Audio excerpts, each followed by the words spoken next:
Bonjour Yann, bonjour Johan. Johan, c'est ton bateau, ton IMOCA, pour ton projet Vendée Globe.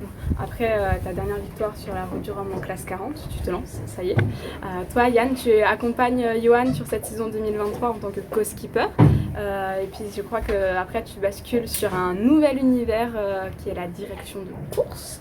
Est-ce que vous pouvez me parler un petit peu de comment vous êtes choisi, comment vous êtes trouvé pour cette saison qui marque finalement, qui est un peu décisive pour les deux quoi. Écoute, c'est après avoir fait une shortlist de skippers, l'avoir mouliné avec les sponsors, mon premier coup de fil était vers Yann, qui a été un peu surpris au début, mais je vais te raconter ça. Et très rapidement, on s'est mis d'accord.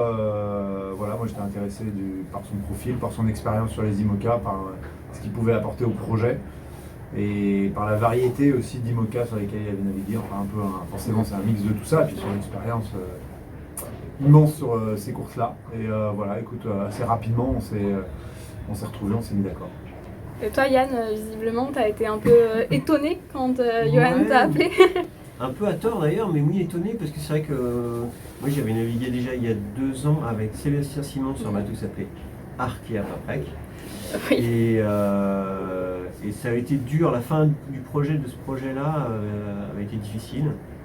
Et donc je pensais pas qu'on allait me rappeler pour naviguer 2 ans après, avec finalement le même sponsor, mais pas du tout les mêmes hommes. Et le fait que l'équipe ait changé, le bateau ait changé, tout ça, c'était logique en fait de me rappeler. Donc j'ai sauté sur l'occasion, évidemment, c'est une chance incroyable de pouvoir continuer à naviguer sur des bateaux qui visent la gagne, quoi, avec des skippers qui visent la gagne. Comme tu l'as dit Yann, tu as été le co-skipper de Sébastien Simon. À l'édition de la Transat en 2019, tu as gagné avec Charlie Dalin. Ouais. Tu as une histoire particulière par rapport à cette course? Oui, parce qu'au final, les premières éditions ne sont pas toujours très bien passées. J'avais pas bien compris, je pense, qu'est-ce qu'il fallait au binôme pour arriver à gagner. Et c'est à partir de 2013 où, avec Erwan Leroux, j'ai compris. Et ça a été un peu un déclic, mais c'est bizarre dans ma carrière, ça a souvent été comme ça, même sur la solitaire, que j'ai mis 13 éditions à gagner la première, et après j'en ai gagné 3 en 4 ans. Donc voilà, je pense qu'il y a des choses, des bascules, des choses qui se font. Je suis un peu long au démarrage, on va dire, à comprendre, mais quand j'ai compris, ça marche bien. Du coup, Johan, tu as aussi un passé avec cette Transat. Comment tu te sens là de reprendre le départ encore une fois, ton historique par rapport à cette Transat? Ouais, donc j'ai la chance que ce soit ma 5e Transat déjà. J'avais commencé tôt en 2011 avec Damien Seguin. On a fait 2 fois la Transat en classe 40 ensemble avec Damien, puis une fois en IMOCA et une autre fois en IMOCA j'avais fait avec un propriétaire en 2017 sur un bateau un peu plus ancien. 4 belles expériences effectivement, mais là c'est la première fois où vraiment on y va pour la gagne, vraiment pour le groupe de devant et tout ça, et ça c'est assez génial, et en plus avec un projet qui est le mien, c'est la première fois sur cette Jacques Vabre, et un projet qui est globalement à long terme et qui débouchera sur un Vendée Globe, donc c'est quand même j'ai intégré une équipe neuve et constituée de nouvelles personnes comme le dit Yann, et c'est vrai que voilà, on a tout monté de A à Z avec les sponsors dans ce projet. Et c'est assez génial du coup d'être au départ avec un bateau comme celui-ci, une préparation comme celle-là. Oui, parce que du coup, comme tu le dis, tu pars pour la première fois sur la Transat avec ton propre projet. Est-ce que quand tu as commencé sur la Transat, tu imaginais ça un jour? Et qu'est-ce que ça te fait de te dire que bah là, c'est toi le skipper? Ouais, on s'imagine... On espère toujours faire partie de ces événements-là, hein, quand on commence co-skipper. C'est vrai que moi, la première fois où Damien m'avait recruté, j'avais juste fait une solitaire, j'avais pas vraiment de palmarès ni quoi que ce soit. Et du coup, tu te dis, ouais, ça serait sympa un jour de le faire. Voilà, donc oui, j'ai eu la chance qu'il me fasse confiance plusieurs fois. Donc déjà, quand on est co-skipper, c'est pas qu'un demi-rôle, c'est vraiment, on partage le rôle de mener le bateau avec l'autre. Donc déjà, on a une belle fierté de faire partie de ces événements-là, parce que c'est une chance dans une carrière. Donc voilà, et puis après, l'ensemble de pouvoir amener une équipe qu'on a bâtie, son bateau qu'on a construit à son goût, et tout ça, c'est plus que sympa. Ouais. Et toi, Yann, qu'est-ce que tu aimes dans l'accompagnement de ce projet en tant que co-skipper? Ben, j'aimerais bien gagner le Vendée Globe par procuration, ou en tout cas faire partie, si tu veux, d'une équipe qui va le gagner, quoi. Ouais. Et c'est ce que j'ai ressenti, moi, quand j'ai collaboré avec Charlie Nalin sur Apivia, sur la dernière édition. Et là, je me dis que ouais, c'est pareil, je fais partie d'une équipe qui peut potentiellement amener le projet à la gagne au bout. Et quand toute sa vie, on a été motivé par la gagne, une fois qu'on a lutté une fois, on a envie d'y goûter à chaque fois. Y compris, voilà, maintenant que je suis un peu en fin de carrière, pourquoi pas tout simplement faire partie des jetons ou des pions qui permettent au projet de gagner. T'as pas trouvé la pression, toi, quand t'entends des trucs comme ça, Johan? Bah non, en tout cas pas plus aujourd'hui que le jour où on a lancé le projet, si tu veux, Oui. parce qu'au final, on sait dans quel schéma on s'est lancé. Tout est fait depuis le jour 1 avec l'objectif d'aller gagner le Vendée Globe et d'autres courses. Donc, non, moi je me sens très bien, je suis plutôt très en confiance, je me sens super bien entouré par mon équipe, par Yann, par mes sponsors, très soutenu. Avec un beau canot qui me correspond bien. Non, je suis assez relax là-dessus et souvent, voilà, dès qu'on est lancé en mer, de toute façon on est dans la compétition, on est concentré et on réfléchit pas à ces choses-là, on est juste là pour donner le meilleur de nous-mêmes et se battre pour non seulement accrocher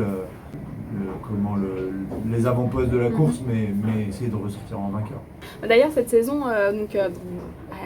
l'IMOCA a été mis à l'eau en début de saison.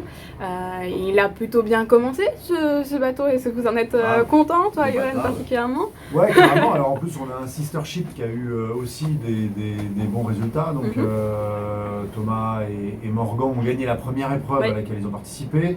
Nous on avait fait 6e avec quelques petites casses et un peu plus de découverte du bateau. C'est vrai que moi j'arrive avec un manque de connaissance des IMOCA qui était notoire et donc voilà, il a fallu que je rattrape toute la saison. Et après on fait 2e au Fastnet, on a fait 4e à l'Azimut avec voilà, pareil des détails à corriger, mais voilà, on sent qu'on fait partie de ce top 5, qu'on a un bateau qui a des aptitudes au large sur les longs bords et on a hâte justement de pouvoir découvrir ça vraiment dans son univers qui va être la course au large et pas que juste devant la France. Et toi, Yann, tu connais bien l'IMOCA, mais est-ce que tu es content de cette IMOCA oui, carrément. Je crois que l'objectif c'était de gommer les gros défauts qu'on avait vus sur les bateaux du Vendée Globe sur la dernière édition. D'accord. Avec des bateaux qui n'arrêtaient pas de planter dans la vague, de s'arrêter. Et là, ce bateau-là a été dessiné pour ça. De ce qu'on a vu, c'est vraiment l'objectif réalisé. Et du coup, on a envie, là maintenant, tu vois, comme tout skieur, de faire la descente parfaite, quoi. C'est clair. Et d'avoir du portant pendant des jours et des jours, et de profiter de cette sensation qu'on a le sentiment de vivre par moment, mais c'est trop court, quoi. C'est des bateaux qui peuvent mettre des heures et des heures à être réglés.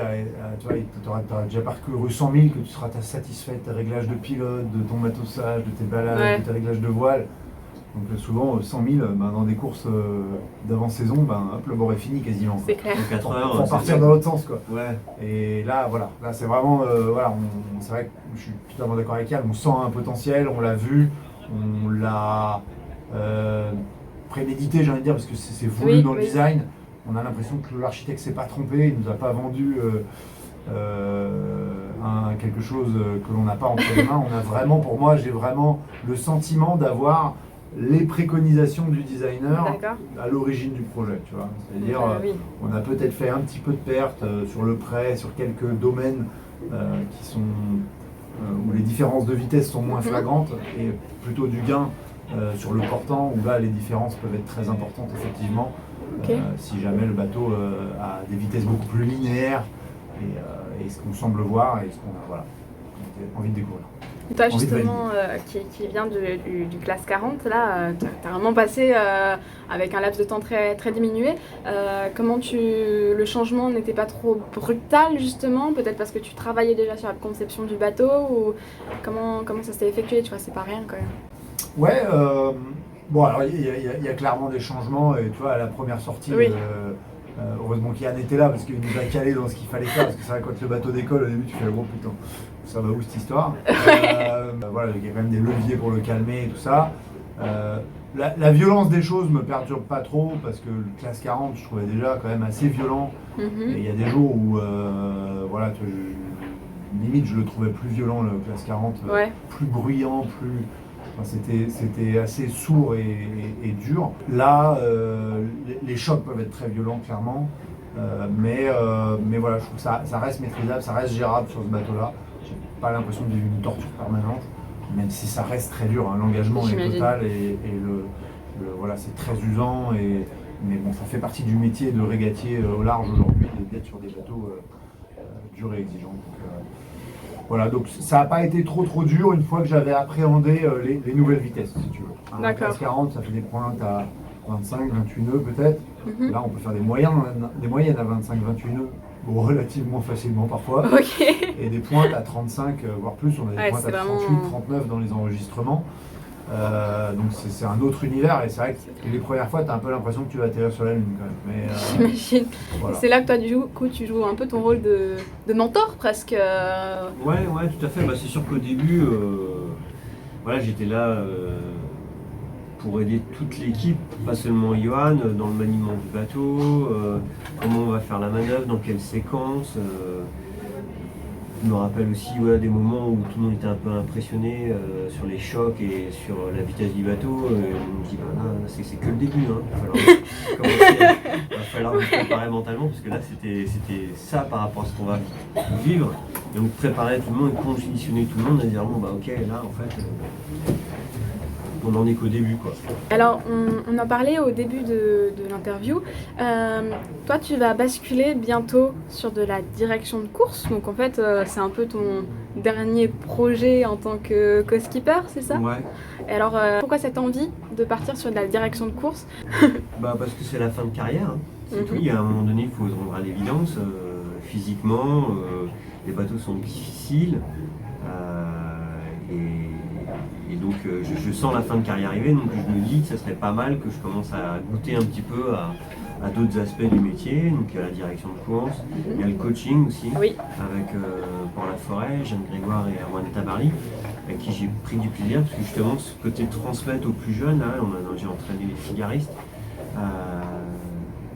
j'ai trouvé ça sympa, de dire tiens on a gagné le Figaro, et j'ai participé, parce que ce petit gars là, je l'ai aidé, quoi. Je l'ai arrosé un peu comme une plante, tu vois, et dire voilà, elle a éclos et j'ai participé à ça. Une certaine satisfaction, même si ça reste dans l'ombre, ça reste quand même super intéressant de façonner ces jeunes-là. Alors la direction de course, c'est encore autre chose. Je crois qu'on est là pour assurer la sécurité, surveiller les coureurs, on est un peu leurs anges gardiens. On est là pour essayer de leur proposer quelque chose qui sportivement correspond à leurs attentes. Quoi. Et veiller à ce que tous les à côté, la communication, la pression, tout ce qu'il y a autour de l'événement, fasse qu'on garde l'origine de la course qui est le sport, l'aventure, et que tout se passe en sécurité. Et donc toi, c'est quoi qui t'attire là-dedans? Basculer un petit peu dans l'envers du décor, tu vois, passer en backstage ou derrière le rideau, quoi. Alors, en fait, comment ça se passe derrière, en fait. T'es déjà allé voir la direction de course un peu? J'en ai déjà fait, je commence déjà à bosser, donc il y a une vie derrière. Progressif. Pour nous coureurs, les coureurs aujourd'hui, mais c'est hyper important d'avoir quelqu'un d'expérience dans ces unités, on va dire, de direction de course. Souvent ils sont plusieurs aujourd'hui, tellement c'est intense. Et en fait, ça peut aussi être des gens qui n'ont pas une connaissance des bateaux, parce que c'est un petit peu dur de mêler les deux sujets, sauf quand plutôt une conversion en fin de carrière. Et du coup, pour nous, c'est précieux parce que Yann, il sait très bien qu'il sur le prochain Vendée, il pourra les aider, il pourra dire non, mais dans ces conditions-là, l'IMOCA, il n'y a pas de souci, donc là, laisse-les, ça va passer, ou là, attention, là tu atteins les limites de ce qu'il ne faut pas faire, etc. Donc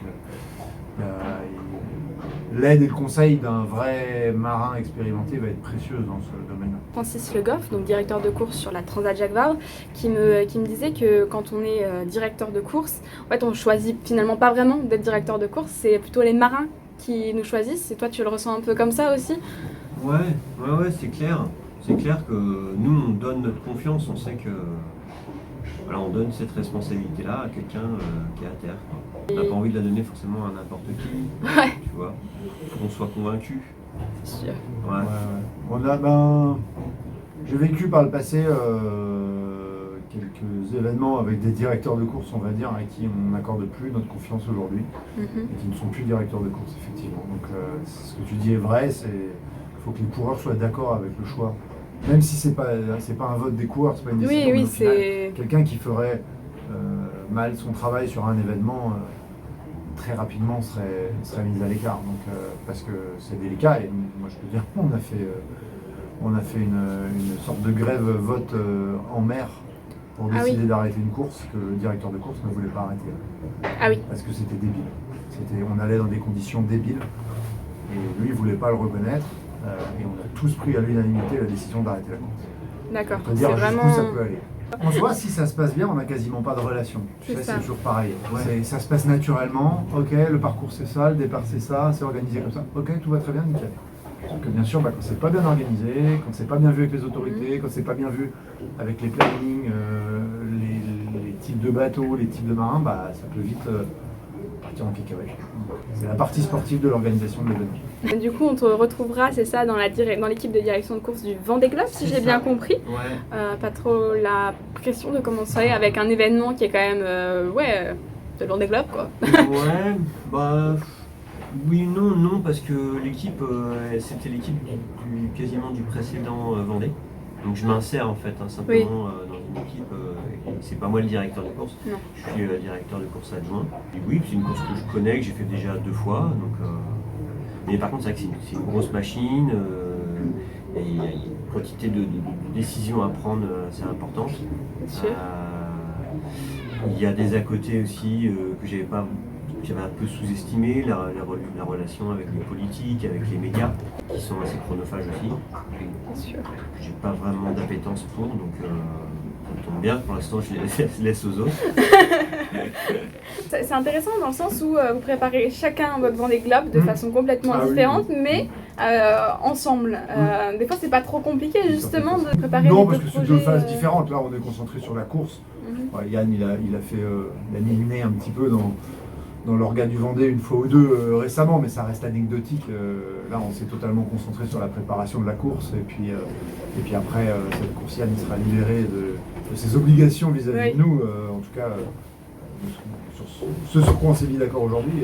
Donc non, ça gêne pas du tout, et justement, je trouve ça génial qu'il va pouvoir avoir l'expérience la plus fraîche possible auprès du directeur de course. C'est un scénario globalement idéal pour préparer le Vendée. Merci beaucoup les gars.